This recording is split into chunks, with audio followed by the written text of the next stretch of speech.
አብርሽ እህት ቡዜ ትልቅ ስህተት ነው የሰራሽው። እንዴት ነው ቡራን እዛ ፕሮግራም ላይ እንዲገኝ አክብረሽ የጠራሽው? ቡራና አቤላ የተባሉት እኮ የአብርሽና ሩታን መለያየት የሚፈልጉ ሰዎች ናቸው። አንቺ ግን ያው የተለያዩ ነገሮች እንዲማሩ በማሰብ ጥሩ በማሰብ ነው ቡራንም እዛ ፕሮግራም ላይ የጋበሹ ብለውኛል። ቪዲዮሽንም ሄጄ አይቼዋለሁ ስትጋብዡ የነበረበትን። ታዲያ ቡራ ይቺን አጋጣሚ ሲያገኝ እኔ ፕሮግራሙ ላይ እገኛለሁ፣ እናንተ ደግሞ እና አቤላና ሄርሜላ እዛ ፕሮግራም ላይ አብርሽ እንዳይመጣ የተቻላችሁትን አድርጉ በማለት እነዚህ ልጆች ተቀናጅተው እንደሰሩ በውስጥ ዝርዝር መረጃዎቹ ደርሶኛል። ብዙዎች ጥያቄ የሆነባቸው አንድ ጉዳይ ነበረ። ለምንድነው አብርሽ እዛ ፕሮግራም ላይ ያልተገኘው? የልጅ አባት አይደለ ወይ? ምንም ቢጣሉ ምንም ቢለያዩ እንደ አባት ክብሩ ማዕረጉ የሱ አልነበረ ወይ? ልጁን አቅፎ ወደ ቤት ማስገባት አልነበረበትም ወይ? እዛ ቤት ባያድርም ልጁን አቅፎ አስገብቶ ፕሮግራሙን ተካፍሎ መሄድ አልነበረበትም ወይ? ብዙ የሱ ወዳጆቹ ዘመዶቹ ተገኝተው እንዴት አብርሽ አልተገኘም በማለት ብዙዎቻችሁ ጠይቃችኋል።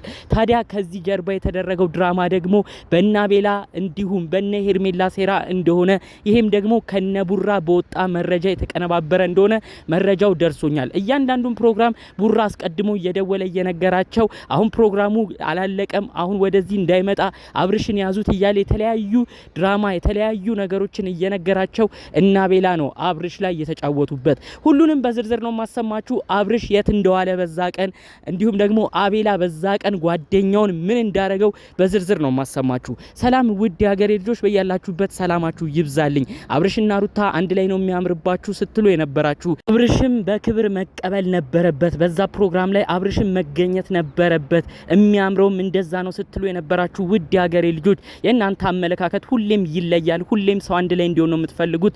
የእናንተን ጤና ሰላም ፈጣሪ አምላክ ያብዛልኝ፣ አሜን በሉ። በተለይ አብርሽና ሩታ አንድ ላይ እንዲሆኑ የምትፈልጉ የነሱ ወዳጆች በያላችሁበት ሰላም ጤናችሁ ይብዛልኝ። እስቲ ቪዲዮ ላይክ በማድረግ ጀምሩ። ሁሌ ምርቃቴ አይለያችሁ። የኔም ቤተሰብ አዲስ ከሆናችሁ ደግሞ እባካችሁ ሰብስክራይብ ማድረጉን አትርሱ።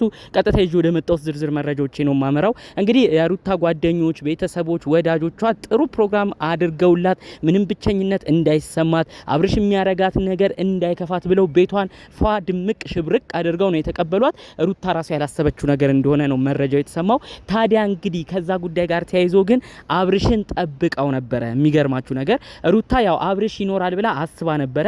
ታዲያ ቀድሞም ቢሆን ለአብርሽ የነገሩት ሰዎች ነበሩ። ይሄን ፕሮግራም ሲያዘጋጁ አብርሽ እና ሩታ ባትስማሙም አብርሽዬ ከሩታ ጋር ብትጣላም አንተ ግን እባክህ ፕሮግራሙ ላይ ለመገኘት ሞክር፣ እንደ ልጅ አባትነትህ እንደ ቤተሰብ አባልነትህ ሩታም ልቧን እያራራው ይመጣል የምታረጋቸው ነገሮች። ስለዚህ በተቻለ መጠን በዛ የደስታዋ ቀን ቤት አጅበናት ስትገባ አንተም ባትቀር ደስ ይላል። ሴት ልጅ ደግሞ እንግዲህ ያስወለዳትን የልጇ አባት የሆነውን ምንም ቢሆን መፈለጉ አይቀርም። ብቻዋን ከምትገባ ይሄ እኮ ነው የልጇ አባት ተብሎ ጎረቤት የሰፈሩ እዛ አፓርትመንት ላይ የሚኖሩ ሰዎች ራሱ ሲመለከቱ ደስ ይላታል። እባክህ አትቅርባት ተብሎ አስቀድሞ የነገሩት ሰዎች ነበሩ። አብርሽ ደግሞ ቀኑን የሚገርማችሁ እሺ በቃ ፕሮግራሙ ይዘገጃጅ ምንም ችግር የለውም ብሎ ያ ነገር እንደተዘጋጀ አብርሽም ለመሄድ እቅድ ሀሳብ እንደነበረው ነው የሰማሁት። ታዲያ እነዚህ የአብርሽ ጓደኞች የተባሉ እኔ ጓደኞች ለማለት አሁን እየከበደኝ ነው። በተለይ ቡራና አቤል የሰሩት ድራማ የሚገርም ድራማ ነው።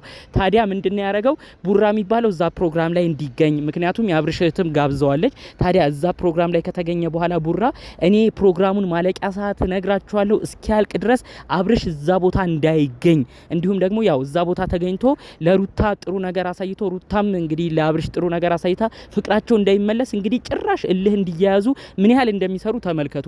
እዛ ፕሮግራም ላይ አብርሽ መገኘት የለበትም። ተገናኙ ማለት በቃ ሁሉ ነገር ወደ ፍቅር እየተቀየረ ይመጣል ብሎ በማሰብ ቡራ እዛ ፕሮግራም ላይ አብርሽ እንዳይገኝ የተቻለውን ነው ሲያደርግ የነበረው። ፕሮግራሙ እስኪያልቅ ድረስ ለናቤላ ወጣ እያለ እየደወለ እናቤላም ደግሞ እንግዲህ የተለያዩ ፕሮግራም እየፈጠሩ አብርሽን አስረስተውት አብርሽን እንግዲህ ሌላ መዝናኛ ቦታ ወስደውት እንደነበር ነው መረጃውን የሰማሁት ማለት ነው። ታዲያ አብርሽ ካሁን እንደሚሄድ ነበረ የሚያውቅ የነበረው ነው ብለው መረጃውን ያሰሙኝ። ነገር ግን ቡራ ፕሮግራሙ ገና ነው፣ አቤላ እባካችሁ ያዙትና አብርሽን እዛው ይቅር እያሉ እንግዲህ ምን አይነት ድራማ ሰርተው ይሄን ልጅ ከሩታ አሁን ራሱ ለማሸሽ እንዴት እንደሚሞክሩ ነው የተመለከትኩት። በወቅቱ ሩታ በገባችበት ወቅት ወደ ቤት አብርሽ እዛ ጋር ከናቤላ ጋር ከነ ሄርሜላም እንደነበረች ነው ጭምጭምታ የሰማሁት። ሲያዝናኑት እንደነበረ ራሱን ያለበትን እስኪስት በቃ በደስታ ሆኖ እንትን የተለያዩ ነገሮችን እስኪረሳ አድርሰውት በቃ ሁሉን ነገር ረስቶ ሲዝናና እንደነበረ ያንንም ደግሞ አስበውበት ተዘጋጅተው እንደሆነ ወደ ሩታ እንዳይሄድም ጭምር ነው ሲያረጉ የነበረው ማለት ነው። እንግዲህ አስቡት ሴት ልጅ ነች ሩታ ምንም ቢሆን እናት ነች። አሁን ደግሞ ምንም ቢሆን ከአብርሽ ጋር ያላት ነገር ጥሩ ባይሆን አብረን አንኖርም ብላም ብትናገርም ያሳለፉትን ነገር በማሰብ የልጇ አባት መሆኑንም በማሰብ አንድ የምትጠብቀው እውነት አለ። ያው እንደ እናትነት የልጇ አባት ከጎኗ ቢሆን ምንም ቢጣሉ ባይስማሙም እቤት ስትገባ ቢያጅባት እዛው አፓርትመንት የሚያውቋቸው ሰዎች ቢያዩዋት ደስ ይላታል። ምንም ቢሆን ሴት ነች፣ ክብር ትፈልጋለች። ሴት ማለት እናት፣ እህት፣ ሁላችንም ቤት ያለውን የምናየው ነገር ሁላችንም እናውቃለን። ጥሩ ነገር ላይ እንኳን ባይሆኑ ይሄን ነገር ትፈልግ ነበረ። እነሱ ግን ይሄ ነገር እንኳን እንዳይደረግ የልጁ ታሪካዊ ቀን ላይ ልጁ ወደ ቤቱ ሲገባ ሩታ ወደ ቤቷ ስትገባ በዚህ ታሪካዊ ቀናቸው ራሱ አብርሽ እንዳይገኝና ድጋሚ ቂም እንዲያዝበት ነው ሲያረጉ ሲሰሩ የነበረው። ለምንድን ነው አብርሽ እኔ ከነዚህ ልጆች ለመለየት የከበደ? እኔ ትልቅ ጥያቄ ሆነብኝ ይህ ነገር ነው። በዛ ላይ ደግሞ የአብርሽ እህት የሆንሽው ቡዜ የምትባዩ ስምሽ ቡዜ መሰለኝ እህታችን፣ አንቺ ራሱ ለምንድን ነው ቡራ እንደዚህ አይነት ፕሮግራም ላይ የምትጋብዡ? ቡራ እንደዚህ አይነት ፕሮግራም ለመጋበዝ መጀመሪያ ልቡ መታወቅ አለበት። አሁንም ቢሆን ለአብርሽና ሩታ መጣላት ትልቅ ስራ የሚሰራ ልጅ እየሆነ እንዴት ነው እዛ ፕሮግራማችሁ ላይ ያንን ግለሰብ ጋብዛችሁ ሌላ ነገር ውስጥ የምትገቡት? እንዴት ነው የቤተሰባዊ ሚስጥርስ አምናችሁ ለዚህ ልጅ የምትናገሩት? ከምንም በፊት እኮ የልጆቹ ወደ ራሳቸው መመለስ የልጆቹ ጥሩ ጸባይ ማሳየት እኮ ይወስነዋል። አቤላና ብሩክ ያጠፉትን ጥፋት ሩታን የበደሉትን ነገር ተጸጽተው ሲመለሱ ነበረ ወደ እነዚህ ቤት መመለስ የነበረባቸው። አለበለዚያ አሁንም በልባቸው ክፋት እየያዙ ሲመለሱ ምን ያህል ሌላ ደግሞ ተንኮል እንደሚፈጥሩ እየተመለከትን እንገኛለን። የሚገርመው ብሩክ ነው እዛ ፕሮግራም ላይ ተገኝቶ መረጃ የተለያዩ ነገሮች ለአቤላ እያቀበለ አብርሽ እዛው እንዲቀር ሲያረግ የነበረው። እንዴት ነው መሲ ይሄ ነገር የጠፋሽ? ቡዜ ብዙ ነገር ታውቂያለሽ፣ ብዙ ነገር ትረጃለሽ። በተለይ በአብርሽ በኩል ያሉ ወዳጅ መስለው ጠላት የሆኑ ጓደኞቹን ትቆጫለሽ፣ ትመክሪያለሽ። እንዴት ግን ይሄ ነገር ጠፍቶሽ እንደዚህ ታስደርጊያለሽ? እንደው ቡራ የሚባለውን አስተታሽ አብርሽን ጎትተሽ ብታመጩ ጥሩ ነበረ። አብርሽ አሁንም ቢሆን በየዋህነት ነው እየተሸወደ እንደሚገኝ መረጃውን የሰማሁት። የሚገርመው እዛ ፕሮግራም ላይ በየዋህነት ነው እሱ አረ እኔ እገኛለሁ በዚህ ታሪካዊ ቀን አጅቢያትም እገባለሁ ብሎ ነበር። ነገር ግን እነሱ እፍና አድርገው ይዘውት እያዝናኑት ጊዜው እልም ብሎ እንዲመሽና ፕሮግራሙንም እዛ ቦታ ሳይሄድ እንደቀረ ነው እንግዲህ መረጃው የተሰማው ማለት ነው። ሩታ ምንም ቢሆን በውስጧ ማዘኑ አይቀርም። ምንም ቢሆን እዛ አፓርትመንት ላይ ሲኖሩ በጋራ የሚያውቋቸው ሰዎች አሉ። አንድ ላይ ተያይዘው ሲወጡ ሲገቡ እርጉዝ እያለች ቼካፕ ይዟት ሲሄድ የተለያየ ቦታ ሲሄዱ በቃ አዲስ አበባ የሚያውቋቸው እዛው የሚኖሩበት አፓርትመንት ውስጥ ያሉ ሰዎች ይህንን በዝርዝር ያውቃሉ። ተመልከቱ ታዲያ ዛሬ ብቻዋን ስትገባ የልጁ አባት የለም ወይ ባለቤቷ የለም ወይ ብለው ነው የሚጠይቁት። በዚህ ምክንያት እሷስ ምን አይነት መልስ ትመልሳለች?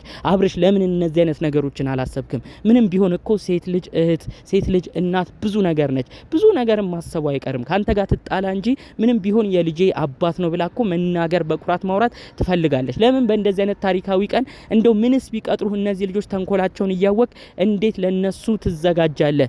እንዴት ለነሱ የተንኮል ማስፈጸሚያ ትሆናለህ? እባክህ አብርሽ አሁንም ቢሆን ያለበት ነገር ጥሩ አይደለም። አዲስ አበባ ደግሞ ጭራሽ ብጥብጥ ነው የሚፈጠረው። ማንም ወዳንቺ መጥቶ አይበጠብጥሽም ብለህ ስትናገር ነበረ። ከዛ ሁሉ በፊት ግን ያንተ ለሱ ያላት አቋም መታወቅና እሱ በደንብ መጠናት አለበት። ስለዚህ እባክህ አብርሽ እነዚህ ጓደኞች ካሁንም ቢሆን ሌላ ጦስ ውስጥ ሌላ ጣጣ ውስጥ ነው የሚጨምሩ። ቢቻል ከነዚህ መጥፎ ልጆች ለመራቅ ሞክር ለማለት ነው የምፈልገው። እኔ ምን ማለት እንዳለብኝም አላቅም። በጠቅላላው ግን ከሰሞኑ ያለው ነገር እጅግ የሚያናድድ ሆኖ ነው ያገኘሁት። ስለዚህ እባካችሁ ከዚህ ጉዳይ ጋር ተያይዞ እነሱ ዙሪያ ያላችሁ ወዳጅ ዘመዶችም ለአብርሽ የሚሆን የማይሆነውን ጓደኛ ለዩ። ሁሉንም ዝም ብላችሁ ቤታቸው እንዲመጡ እያረጋችሁ ሌላ ችግርና ሌላ መጥፎ ነገር በእነ አብርሽ ላይ እያሴሩ አብርሽና ሩታ እንዲለያዩ እንዲሆን አይሁን ማለት ፈልጋለሁ። በሌሎች መረጃዎቼ እስክንገናኝ ለዛሬ ይዤላችሁ የመጣሁት መረጃ ይህን ይመስል ነበር። በሌሎች ቪዲዮዎቻችን እስክንገናኝ ሰላሙን ሁሉ ተመኘሁላችሁ። ሰላም